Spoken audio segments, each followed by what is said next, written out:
guys, that video was so long. So I'm going to do an overview of intermittent fasting and biblical fasting. Okay, so intermittent fasting, like I said, you have to be prepared for it. Like, physically, you have to have routine, you have to have proper sleep, and you have to know how to pick proper food.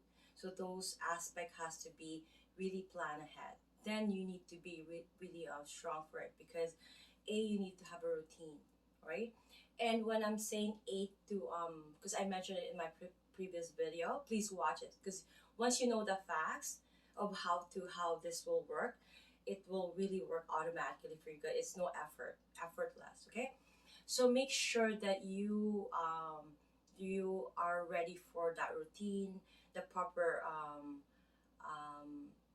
you know choice of food. It has to be really healthy and real food. We're not talking about frozen food here. You need to plan those, and I'm gonna be doing a video of what you should be eating because I do a lot of intermittent fasting. I'm gonna start now because I'm getting chunkier.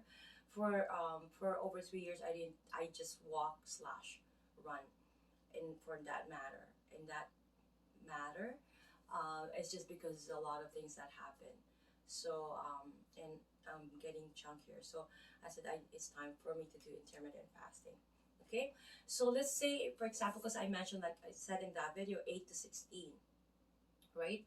So just you have at least 8 hours, right, of like to eat. So that 8 hours you have to plan it, okay?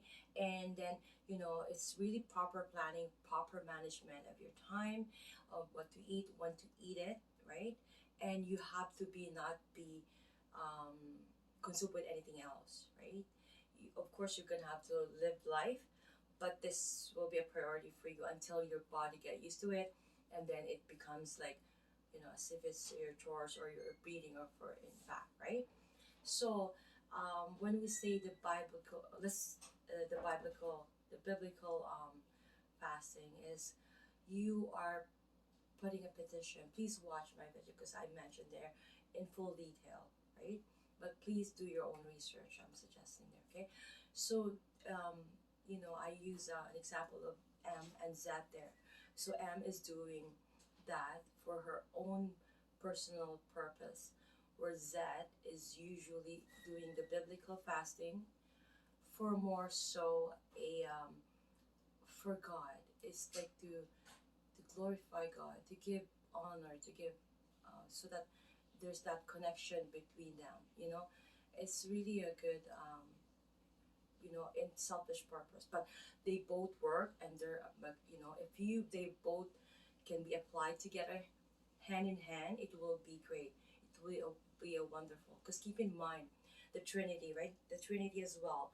We need to have a clear mind, clear heart, and then the action will automatically be clear. Just keep that in mind, that our head is like a battlefield of whatever information comes and go. It doesn't mean it's yours. You need to sort it out, filter it from your heart, right? The same manner as well, right? And then your action will be naturally, right? So I did a lot of video with regards to the Trinity. Also here, it's a Trinity because we need to have that. Otherwise, if we are having that battlefield within us, that it's not gonna work, it's not gonna work. We need to condition ourselves that this will work.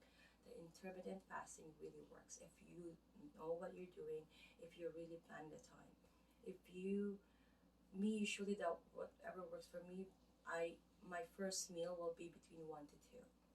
This is what works for me. You have to know what works for you, and that will be automatic for me.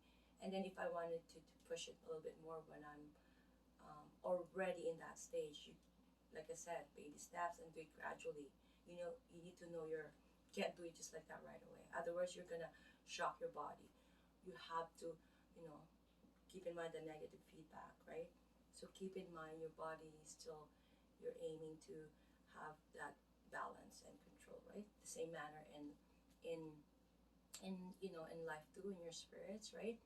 It is important that you have that clarity in your head, everything before you put a petition to God, because there's so more that he will listen to that. Okay, please watch my other video and see you guys more.